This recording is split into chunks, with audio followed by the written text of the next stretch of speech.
नमस्कार दोस्तों, साबिकी के इस अंक में आप सभी साथियों का बहुत बहुत स्वागत है। और वर्कर्स सोशलिस्ट टीवी के लिए आपके साथ मैं हूं राजेश त्यागी। कोविड क्राइसिस के दौरान, कोविड संकट के दौरान बहुत सारी घटनाएं परिघटनाएं हुई जिन्होंने आम मेहनतकश जनता की आंखें खोल दी। जो सबक मेहनतकश जनता दशकों दशक नहीं सीख सकती थी, वो सबक कुछ ही दिनों में मेहनतकश जनता ने सीखे। और इन्हीं महत्वपूर्ण सबकों में से एक सबक था कि किस तरह से नरेंद्र मोदी ने न सिर्फ अपने पूंजीपति दोस्तों को ये सलाह दी कि वे किस तरह से इस कोविड संकट में एक अवसर ढूंढें, एक मौका ढूंढें अपनी तिजोरियों को भरने का, बल्कि नरेंद्र मोदी ने खुद और उनके साथ आरएसएस ने, उनके सहयोगियों ने मंत्रिमंडल के अंदर खुद ये मौका तलाशा और लाखों करोड़ रुपए की ठगी उन्होंने जनता के साथ की। लाखों करोड़ रुपए उन्होंने पीएम केयर्स फंड के अंदर इकट्ठा करके और उस पूरे फंड को लोगों की नज़रों से बिल्कुल अलग कर दिया, बचा दिया। जुडिशरी को भी उसका हिसाब किताब देने से मना कर दिया। ये खुलासा जो है किस तरह से हुआ, ये जो पीएम केयर्स फंड है, सभी लोग ये समझ रहे थे, हम भी सब ये समझ रहे थे कि पीएम केयर्स फंड जो है ये कोई सरकारी योजना है। और इसके साथ आप देख सकते हैं कि किस तरह से प्रधानमंत्री का नाम जुड़ा हुआ था। प्रधानमंत्री का नाम व्यक्तिगत नाम नहीं, बल्कि प्रधानमंत्री का पद इसके साथ जुड़ा हुआ था। पीएम केयर्स इसका पूरा नाम था, prime minister citizen assurance and relief in emergency situations fund. तो ये जानबूझकर इस फंड का नाम जो है इस तरह से रखा गया, उसके साथ प्रधानमंत्री के पद को जोड़ दिया गया, जिससे लोग ये समझें, लोगों के अंदर ये भ्रम पैदा हो कि ये कोई सरकारी फंड है और बड़े से बड़ी तादाद में इसके अंदर जो है लोग डोनेशंस दें, लोग दान चंदा दें। और इस तरह से इसके अंदर लाखों करोड़ रुपए जो है इकट्ठा करने का एक मंतव्य था। और उस मंतव्य के चलते ये पीएम केयर्स फंड जो है ये बनाया गया। इसकी एक तरह से मैं कहूँगा कि ये एक चक्रव्यूह बनाया गया पीएम केयर्स के नाम पर। ये फंड जो है आप देख सकते हैं, इसमें न सिर्फ प्रधानमंत्री का नाम जुड़ा हुआ था, बल्कि आप इसकी वेबसाइट पर जाएं, पीएम केयर्स करके इसकी वेबसाइट है pmcares.com, उस पर आप जाएं, pmcares.gov.in, pmcares.gov.in, ये इसकी वेबसाइट का एड्रेस है। ये जो gov.in पोर्टल है, ये सरकारी पोर्टल है, ये गवर्नमेंट ऑफ इंडिया का पोर्टल है, भारत सरकार का पोर्टल है। उस पोर्टल के ऊपर इसकी वेबसाइट को होस्ट किया गया, पीएम केयर्स को होस्ट किया गया, प्रधानमंत्री का नाम इसके साथ जोड़ा गया, प्रधानमंत्री कार्यालय का पता दिया गया। इसका जो रजिस्टर्ड एड्रेस है वो प्रधानमंत्री कार्यालय का पता है उसके ऊपर।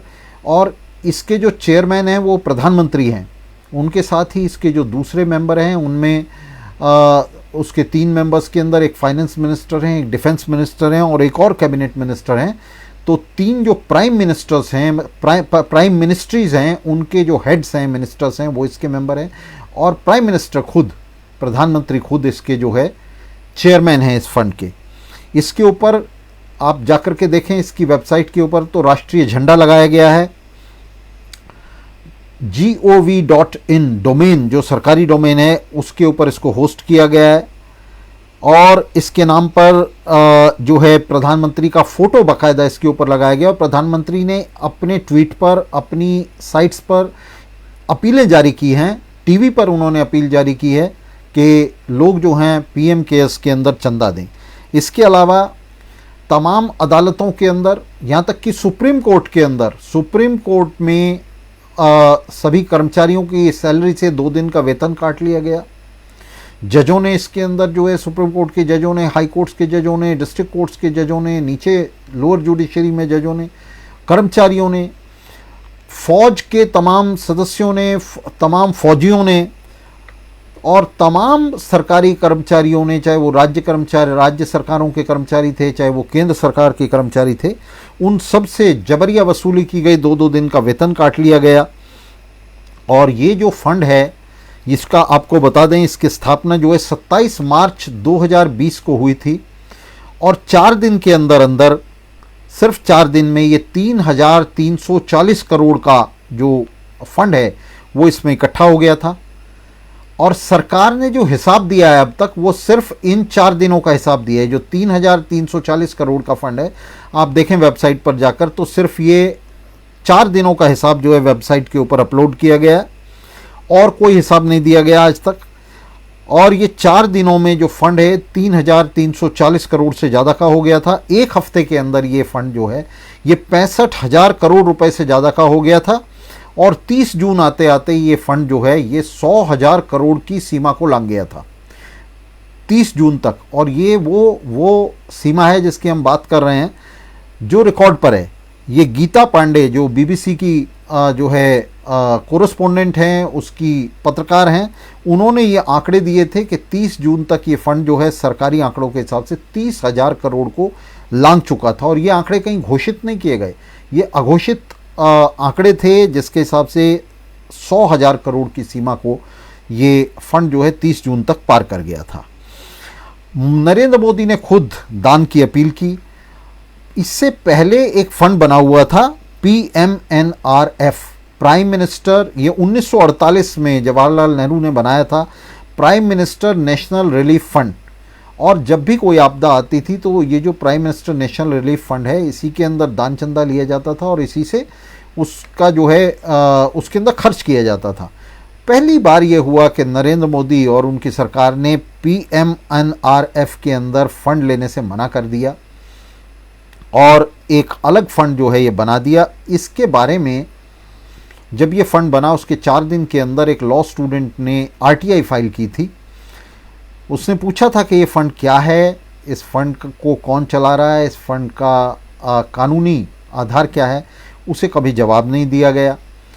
उसने अपील फाइल की, उसमें जवाब नहीं दिया गया। अपील के ऊपर उसने दूसरी अपील फाइल की, उसमें जवाब नहीं दिया गया। आखिर में होते होते ये सब अपील जो है इनके खिलाफ हाई कोर्ट के अंदर, दिल्ली हाई कोर्ट के अंदर रेट आ गई और दिल्ली हाई कोर्ट के अंदर सरकार को नोटिस इशू हुआ और सरकार को जबरन वहाँ अपना जवाब फाइल करना पड़ा।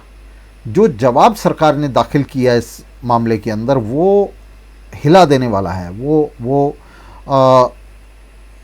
ऐसा जवाब है जिसे सुनकर पूरा भारत और भारत के बाहर भी लोग जो हैं दंग रह गए। वो सरकार ने जवाब दिया कि इस फंड का भारत सरकार से कोई संबंध ही नहीं है, इस फंड का सरकार से कोई लेना देना नहीं है। उन्होंने कहा कि ये एक प्राइवेट चैरिटेबल ट्रस्ट है, एक ऐसा ट्रस्ट है जिसका सरकार से सीधा कोई संबंध नहीं है। उन्होंने कहा सिर्फ इतना ही है कि जो CAG के ऑडिटर्स हैं उनकी लिस्ट में जिन लोगों के नाम हैं, और वो तो बहुत सारे नाम हैं, उनमें से एक ऑडिटर को जो है नरेंद्र मोदी ने इस फंड का ऑडिट करने के लिए उठा लिया है। इस बात का कोई महत्व नहीं है।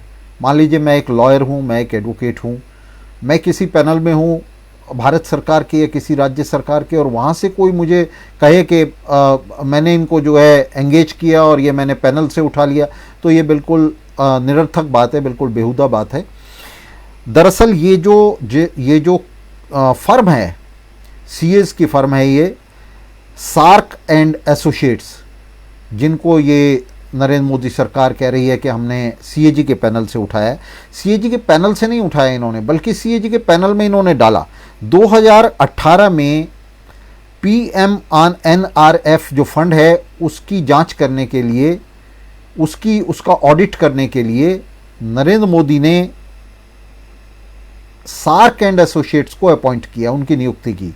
सार्क एंड एसोसिएट्स का जो प्रोपराइटर है SK गुप्ता, ये SK गुप्ता जो है ये संघ का आदमी है, संघ के पोस्टर चिपकाया करता था, संघ का बड़ा समर्थक है, और इसने PM केयर्स के अंदर 2 करोड़ रुपए भी ट्रस्ट को दिए हैं।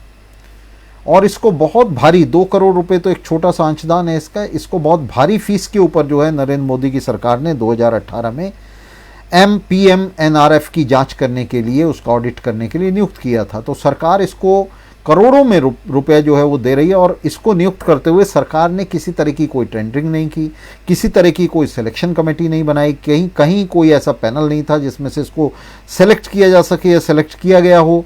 इसको सीधा उठा करके संघ पुत्र होने की वजह से, संघ के साथ इसका संबंध होने की वजह से इसको सीधे अपॉइंट कर दिया गया। और ये जो ऑडिटर है जिसको पीएम एनआरएफ के लिए अपॉइंट किया गया, इसी को बिना किसी जांच पड़ताल के, बिना किसी सिलेक्शन के, बिना किसी चुनाव के, इसी को नरेंद्र मोदी ने अपने फंड की जांच के लिए रख लिया, उसके ऑडिट के लिए रख लिया। और अब हाईकोर्ट को यह बताया नरेंद्र मोदी की सरकार ने कि हमारा ऑडिट हो गया और जिसको देखना है ऑडिटेड स्टेटमेंट देख ले। मज़े की बात यह है कि ये जो ऑडिटेड स्टेटमेंट है ये भी पीएम केयर्स वेबसाइट के ऊपर नहीं है। आप जाकर के देखिए, वहाँ कोई ऑडिटेड स्टेटमेंट नहीं, सिर्फ 4 दिनों का हिसाब डाला है 2019 से 2020, और ये ऐसा लग रहा है जैसे 1 साल का हिसाब डाला है, लेकिन 1 साल का हिसाब नहीं है। ये 27 मार्च से लेकर के 31 मार्च तक का हिसाब है, जिसको वो 2019 से 2020 का हिसाब बता रहे हैं। वो इसलिए बता रहे हैं क्योंकि फाइनेंशियल ईयर है 2019-2020, लेकिन ये वास्तव में 4 दिन का हिसाब है, 27, 28, 29, 30 और ज़्यादा करके आप कह लें 5 दिन का 31 का हिसाब है। तो 27 मार्च से 31 मार्च तक का ये हिसाब जो है, इन्होंने सिर्फ 5 दिन का हिसाब अब तक वेबसाइट पे डाला है, और पूरे 1 साल का हिसाब जो 2020-2021 का हिसाब किताब है वो कहीं नहीं डाला। और अगर हम इस हिसाब से देखें, जिस हिसाब से कलेक्शन हुई है, जिस हिसाब से आप देख सकते हैं कि पहले एक हफ्ते के अंदर 65,000 करोड़ रुपए और 30 जून तक 100,000 करोड़ रुपए के पार पहुंच गया, तो इस हिसाब से आज तक ये लाखों करोड़ रुपए इकट्ठा हो गए। जैसा हमने आपको बताया कि ये वसूली जो है ये जबरन हुई है, और इतनी वसूली नहीं हुई है। आपको इसके अलावा भी बता दें कि इसके अलावा जो बड़े कैपिटलिस्ट हैं, बड़े पूंजीपति हैं, उनको बड़ा फ़ायदा दिया गया। इसके अंदर 80C की जो एग्जम्पशन है वो दे दी गई, 80G की एग्जम्पशन दे दी गई, 80CC की एग्जम्पशन दे दी गई, जिसका मतलब है इसके ऊपर ये पूरी तरह से टैक्स मुक्त था। ये जो पैसा था इसके ऊपर कोई टैक्स नहीं लगना था, ये पूरी तरह से टैक्स फ्री कर दिया इसको। इसमें बहुत सारा देशी नहीं विदेशी धन भी लिया गया, और उस विदेशी धन को उसको भी हर तरह के टैक्स से और FCRA रूल्स रेगुलेशन से भी मुक्त कर दिया गया। फॉरेन फंडिंग के लिए जो रेगुलेशंस हैं उनसे मुक्त कर दिया गया, सब लाइबिलिटीज से। दूसरा सबसे बड़ा CSR जो कॉरपोरेट सोशल लाइबिलिटी है, रिस्पॉन्सिबिलिटी है, कॉरपोरेट सोशल रिस्पॉन्सिबिलिटी है, उसके अंदर जो एक निश्चित पैसा जो है अपने लाभों का सभी कंपनीज को, सरकार को देना होता है, तो इसको CSR से जोड़ दिया गया कि ये पैसा जो है सरकार को देने के बजाय अगर वो पीएम केयर फंड के अंदर देते हैं तो ये सरकार को दिया हुआ माना जाएगा, CSR में गिना जाएगा, कॉरपोरेट सोशल रिस्पॉन्सिबिलिटी में गिना जाएगा। तो सारे जितने भी देश विदेश के कॉरपोरेट थे, उन्होंने ये सारा पैसा जो CSR का पैसा है, ये पिछले इस 1 साल में, 1-1.5 साल में, ये सारा का सारा पैसा पीएम केयर्स फंड को ट्रांसफ़र कर दिए। लाखों करोड़ रुपए में इसका कलेक्शन हुआ।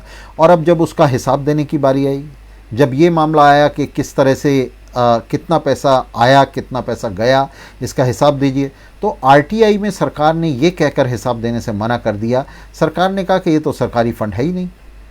नरेंद्र मोदी ने कहा कि ये तो सरकारी फ़ंड है ही नहीं, सरकारी फ़ंड नहीं है, ये जो है ये तो सिर्फ एक प्राइवेट चैरिटेबल ऑर्गेनाइजेशन है, और इस चैरिटेबल ऑर्गेनाइजेशन में जो है इसकी कोई जांच नहीं हो सकती, इसकी सरकार जांच नहीं कर सकती, और हम किसी भी तरह से कोई जवाब देने के लिए बाउंड नहीं है। कितना पैसा आया, कितना पैसा गया, इसका कोई जवाब देने के लिए हम इसलिए बाउंड नहीं है कि हम सरकार नहीं है, हम कोई अथॉरिटी नहीं है। तो RTI के अंदर, राइट टू इन्फॉर्मेशन एक्ट के अंदर, सूचना के अधिकार के अंदर हमसे कोई सूचना इसमें नहीं मांगी जा सकती और हम देने के लिए बाध्य नहीं हैं। आपको याद होगा दोस्तों, ये जो फंड बनाया गया, इसके अंदर अगर आप इनकी वेबसाइट पे जाके देखेंगे तो इन्होंने कहा कि हम जो कोविड से पीड़ित गरीब हैं, मज़दूर हैं, उनकी मदद के लिए, जो बेघर हुए हैं लोग उनकी मदद के लिए, जिनको इलाज की ज़रूरत है उनकी मदद के लिए, और तमाम लोगों को जिनको किसी तरह की सहायता की ज़रूरत है उनकी मदद के लिए पैसा जो है इकट्ठा कर रहे हैं। लेकिन इसमें से एक नया पैसा भी लोगों को नहीं दिया गया। आपको याद होगा पिछले साल तपती गर्मी के अंदर लोग पैदल चल रहे थे, यहाँ से बिहार जा रहे थे, यूपी जा रहे थे दिल्ली से, और कितने बच्चों की मौत हुई, कितने लोगों की मौत हुई। इसलिए मौत हुई कि उन्हें रोटी का निवाला तक नहीं मिला, उन्हें चलने के लिए बस तक की सुविधा नहीं मिली, और कितने सारे बच्चे इसमें मारे गए, कितने बच्चे इसमें जो है अनाथ हुए। इस सब के साथ, इस सब के बावजूद इस पीएम केयर्स फंड से एक नया पैसा लोगों के लिए नहीं दिया गया। कितने सारे लोग जो हैं वो इसके अंदर तबाह हो गए, मेहनत का जनता का एक पूरा हिस्सा तबाह हो गया, लेकिन किसी भी तरह से इसके लिए कुछ नहीं किया गया। सरकार ने फिर एक, जब ये बहुत हल्ला मचना शुरू हुआ तो सरकार ने एक और इसमें फंडा रचा। सरकार ने कहा कि हम वेंटिलेटर खरीद रहे हैं कुछ, जो उन वेंटिलेटर्स को जिनकी खरीद जो है, कुछ वेंटिलेटर्स की खरीद सरकार ने इस फंड से की, उन वेंटिलेटर्स पर 2 सरकारी पैनलों ने आपत्ति जताई है। उन्होंने कहा बहुत ही घटिया क्वालिटी के वेंटिलेटर खरीदे गए हैं और इसके अंदर जो है बहुत बड़ी कीमत जो है, बहुत ज़्यादा कीमत वेंटिलेटर्स की दी गई है। घटिया क्वालिटी के वेंटिलेटर कम से कम 2 सरकारी पैनलों ने, प्राइवेट पैनल्स से नहीं, सरकारी पैनल्स ने इसके ऊपर जो है आपत्ति जताई।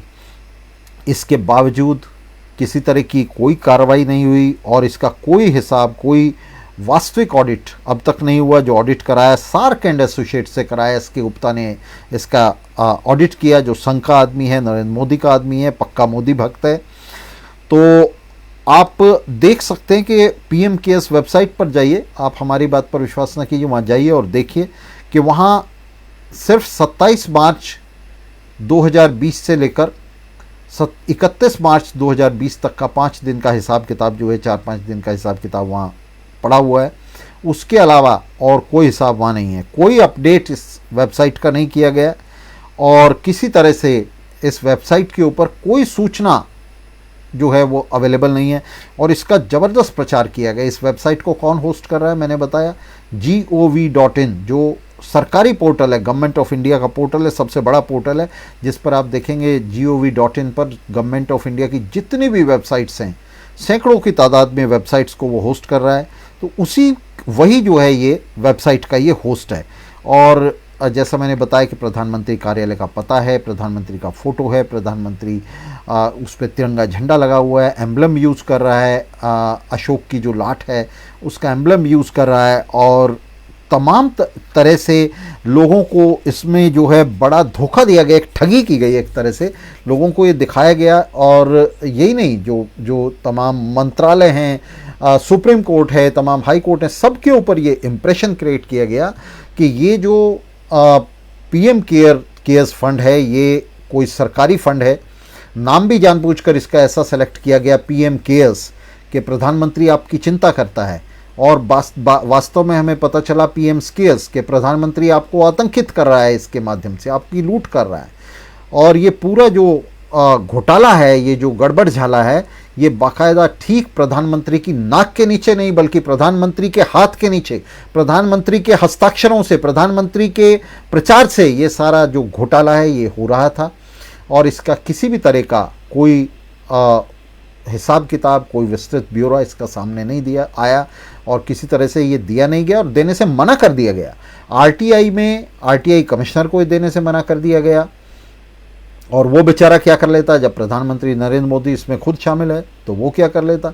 उसके बाद दिल्ली हाई कोर्ट को ये देने से मना कर दिया गया और हाई कोर्ट में अभी ये मामला लंबित है। हाई कोर्ट भी इसमें अभी तक कुछ कर नहीं पाई है, किसी तरह से इसका हिसाब किताब नहीं ले पाई है। और ये जो लाखों करोड़ रुपया इसके अंदर इकट्ठा हुआ है, ये निश्चित रूप से दिखाई दे रहा है कि इसका गबन कर लिया गया। अगर हम वेबसाइट को देखें तो वेबसाइट से हमें पता चल रहा है कि ये सारा गबन कर लिया गया। वेबसाइट के ऊपर कितना पैसा आया, कितना गया, इसका कोई हिसाब किताब नहीं है।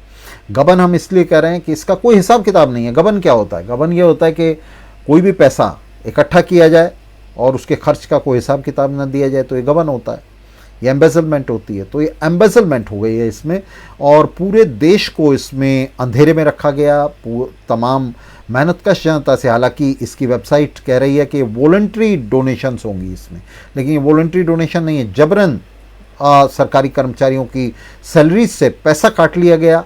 उनकी सैलरीज से जो है, उनकी तनख्वाहों से 2-2 दिन की सैलरी डिडक्ट कर ली गई।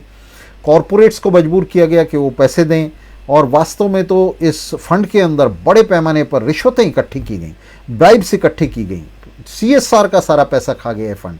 तो लाखों करोड़ रुपया इसमें जो है गबन कर लिया गया और ये पैसा निश्चित रूप से नरेंद्र मोदी की तिजोरी में नहीं गया। नरेंद्र मोदी के और बहुत सारे लघुए भगुए, जिसके अंदर आरएसएस, राष्ट्रीय स्वयंसेवक संघ, जिस पर यह आरोप लगता रहा है कि उसने बहुत बड़े पैमाने पर पैसा जो है वो इकट्ठा कर लिया है और बहुत बड़े पैमाने पर वो अपनी शाखाओं में उनको हथियारबंद कर रहा है इस पैसे से। तो इस तरह के आरोप जो हैं वो लग रहे हैं और इन आरोपों के अंदर सच्चाई दिखाई दे रही है।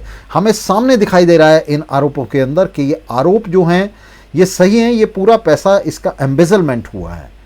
ये कहाँ कहाँ खर्च हुआ है इसके तो सिर्फ कयास ही लगाए जा सकते हैं, उसकी कोई डिटेल कोई डाटा शीट नहीं निकाली जा सकती, इसके तो कयास ही हो सकते हैं। लेकिन ये बात तय है कि ये सारा पैसा खा लिया गया है, इस पैसे का गबन किया गया है और ये पैसा कोई छोटा मोटा पैसा नहीं है। मुझे लगता है अब तक का भारत के अंदर जो सबसे बड़ा स्कैम है जिसको प्रधानमंत्री के स्तर पर अंजाम दिया गया है, सबसे बड़ा स्कैम जो है वो पीएम केयर्स स्कैम हुआ है और किसी अदालत की ये हिम्मत नहीं हो रही है कि वो नरेंद्र मोदी से इसका हिसाब किताब मांगे।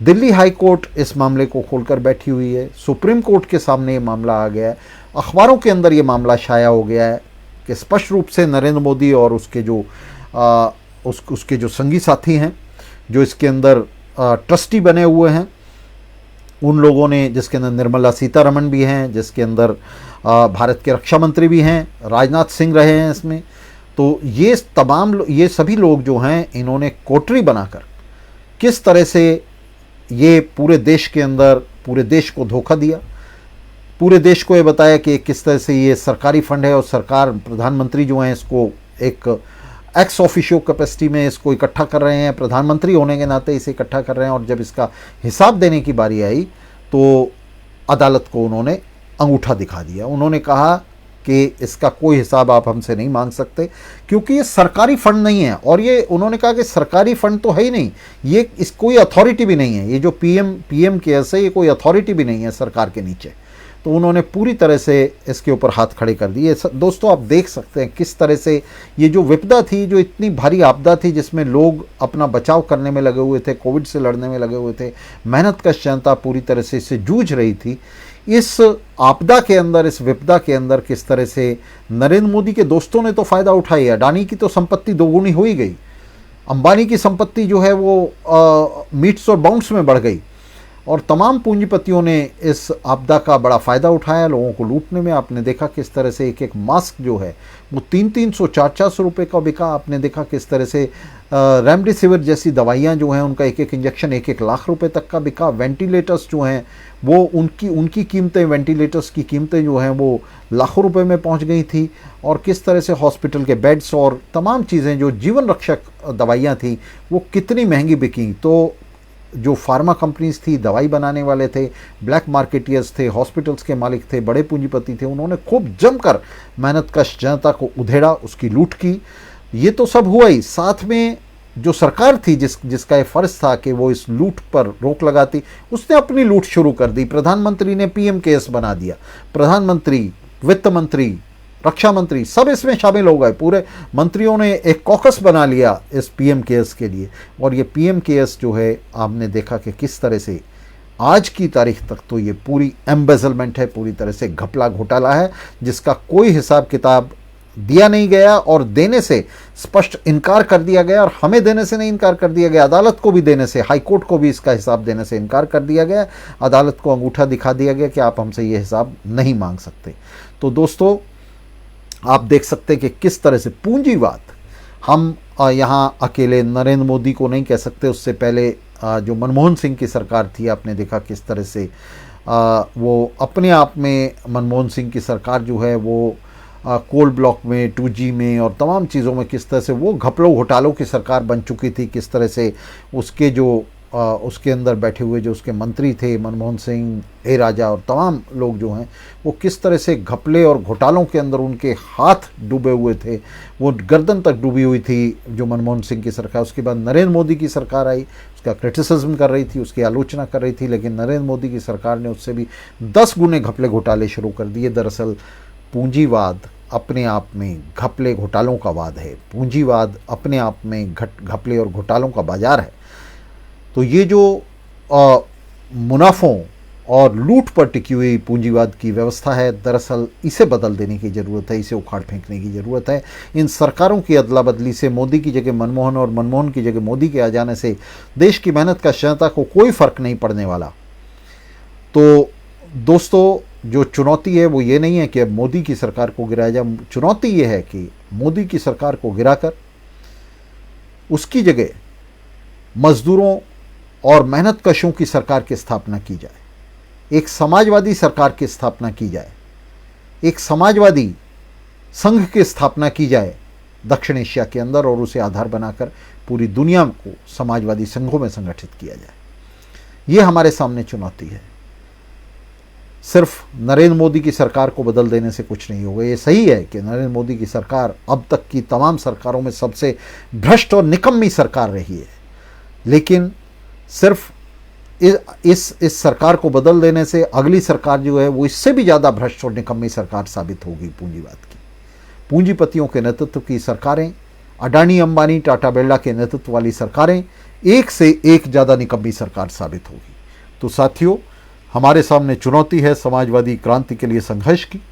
हमारे सामने चुनौती है पूंजीवाद का तख्ता उलटकर समाजवादी क्रांति के जरिए एक समाजवादी संघ के निर्माण की, मजदूरों और उनका समर्थन करने वाले किसानों की सरकार के निर्माण की, एक ऐसी सरकार के निर्माण की जो मेहनतकश जनता के हित की सरकार हो, जो मुट्ठी भर पूंजीपतियों से उनका सर्वस्व हरण कर ले, जो तमाम संपत्तियों का समाजीकरण कर दे और आम मेहनतकश जनता के हित के लिए काम करे। एक ऐसी सरकार की नहीं जो उसकी लूट करे, जो पीएम केएस जैसे फंड बनाकर लाखों करोड़ रुपए का गबन कर ले।